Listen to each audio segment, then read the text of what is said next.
ദാസപ്പ, ഒന്ന് സൂക്ഷിച്ചു നോക്കിയേ, എൻ്റെ മുഖത്തിന് എന്തെങ്കിലും കുഴപ്പമുണ്ടോയെന്ന്.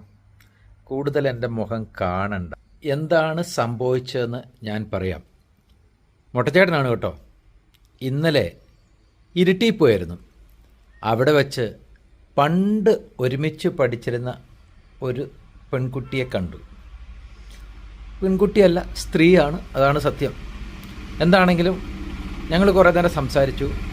പിന്നെ ചായയൊക്കെ കുടിച്ചു, ഫോട്ടോയൊക്കെ എടുത്തു. അവളത് ഫേസ്ബുക്കിൽ വിട്ടു. എൻ്റെ ഭാര്യയും കണ്ടു. അവൾക്ക് എന്നെ അറിയാമല്ലോ, ഒരു കുഴപ്പവുമില്ല, എൻ്റെ ഭാര്യയല്ലേ. അപ്പോഴാണ് ഒരു തെണ്ടി അവിടെ ഒരു കമൻ്റ് ഇട്ടത്, നീ ഇപ്പോഴും അവളെ വിട്ടില്ലേടാ എന്ന്. പിന്നെ എനിക്കൊന്നും ഓർമ്മയില്ല.